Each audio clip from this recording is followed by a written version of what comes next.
Dito mo siya pa puntahin. Part, talaga dito, tawag ka. Part! Part! Sir, bakit? Kailangan mo na umuwi. Bakit, sir? Ano ba? Basta mag-empake ka na, tapos umuwi ka na. Sir, kababakasyon ko lang ng December. Nahihirapan na ako kahit sa sweldo mo. Tapos naiirita pa ako sa yung mga comment. Ano ba kasi yung mga comments, sir? Mas maganda ka na raw kay Dr. Zoe. Hindi ako. Hindi naman, sir. Yun yung mga comment eh. Mas maganda si Zoe kasi artista yan, sir. Sige na, ano ka na, mag-empake ka na. Tapos, kasi mamaya parating na yung bagong kasama dito sa bahay. 3 pa yun. O ikaw, 1 ka lang. Tulungan mo na si Yaya na, mag-empake. Halika na, Part. Tulungan na ng pake. Ako na yung maleta. Sir, Sige na, mo na siya. Mag-empakehan mo. Sige na, Yaya na. sir, si Part kaya paalisin. Huwag ako. Ano? Ikaw nga, Yaya na. Idadamay mo pa isa, tingnan mo, pangupa yan. At least, hindi ka ba natutuwa? Matangos na ilong mo, maganda na, may baba ka pa, inayos yung mata mo. At least, yun na yung, kumita na ako ng maraming pera, gumanda pa ako, okay na yun, maghiwalay na tayo. Sige na, yay na. Okay na yun, at least naging maayos na yung buhay mo. Hindi naman.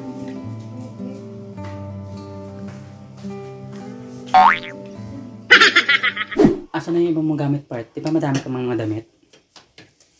Di ba umuwi ako ng December? Iniwan ko na doon. Naghahanda ka naman na pala eh. Hindi oh. Ang ganda gamit ko dito, iniwan ko dito. Yung iba kong gamit, iniwan ko na kasi nagbakasyon nga ako ng December. Inaayusin mo na. Biglang naman yung sinabi si Sir sa akin, bakit ako mag-i-empake bigla? Ewan ko. Yun siguro yung nababasa sa mga comment. Dahil lang sa maganda ako? Hindi pala. Yun kasi, nagpapaganda ko pa kasi. Sinabi ko na sa'yo dati pa. Kung pinasa mo sa akin yan, sana natuwa pa ako. Ayoko umuwi. Yan kasi, kasing kakasweldo, gusto pataasan pa. Huh? Ay, 7 minutes. Kung sabihin nila na babawasan nila. Wait, tatanggapin ko naman yun eh.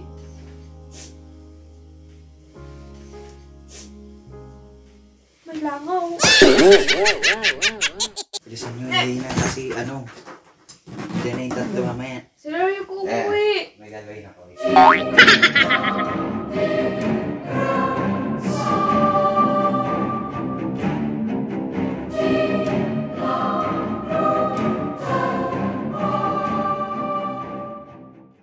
Sila na yung mga kapalit mo.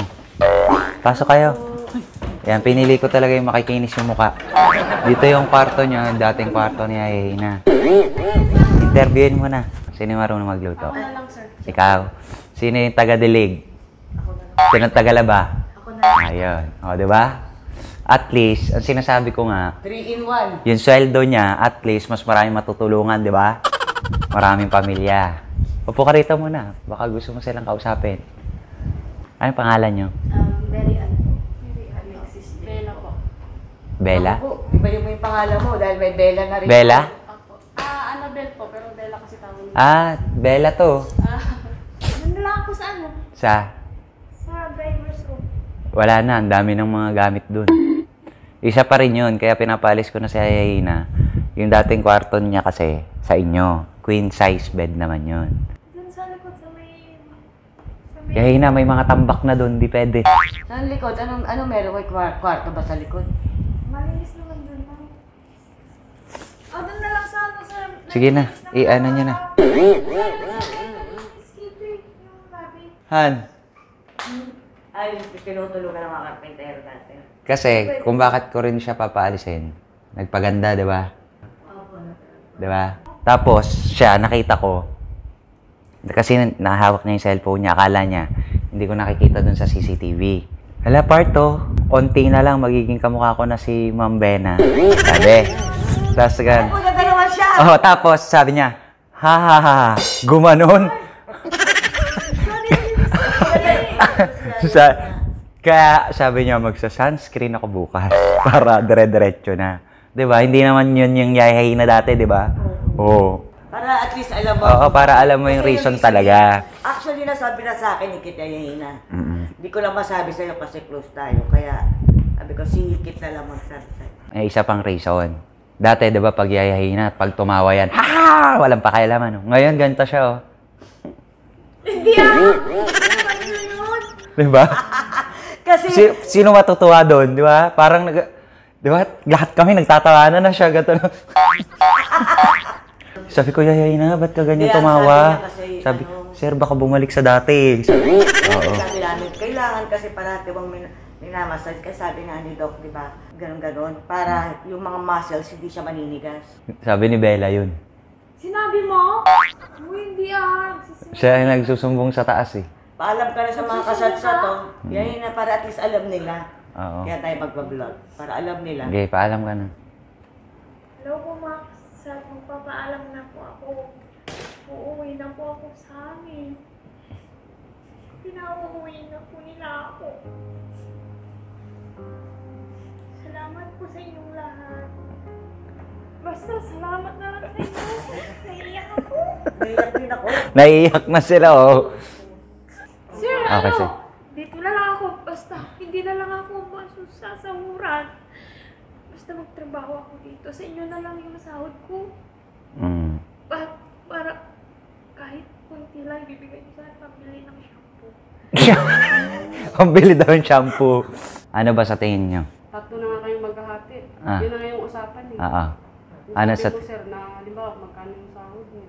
Sorry ate, yun kasi. Kailangan din kasi namin ng trabaho. May mga anak din kami, sir. Lumuwas talaga kami, sir. Parehas tayo, may anak.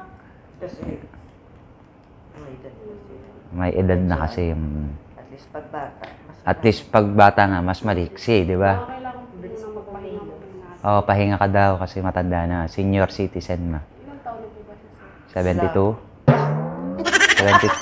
72 ka na? Bulan ako. Naguguluhan na daw siya. Sir, gusto ko rin magtrabaho dito. Pauwiin niyo ako talaga. Oo nga, ayan na yung mga gamit nila, oh. Ano pa?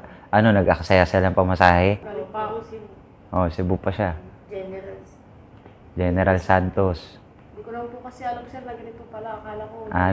Naawa din naman sila. Kaso, syempre, nag-effort na sila eh. Pero wala kami magagawa, ate. Kailangan din ng pera. Dito na kami sa Manila. Wala din kami matutuluyan dito. Dito kayo matulong din na ako. Ano ba, Han? Hindi naman Okay sila na? magde-decide. Hindi, ang sinasabi niya ay na okay lang daw na hindi siya pasahuran, pang shampoo lang. Kasya pa ba yung budget natin? Ayoko po umuwi talaga, sir. Prank lang!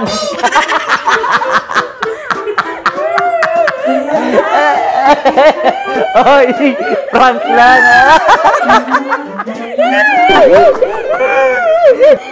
Ala, uy! Puta lang ka. Tubig! Tubig! Wait lang, tubig!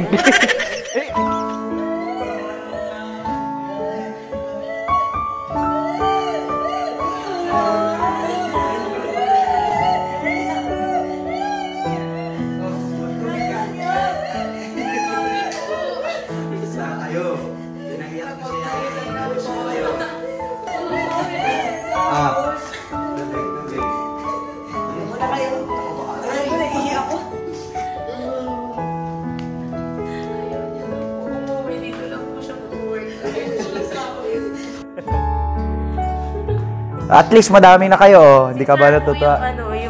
May salarin. So ayan mga kasatsat, naniwala naman siya.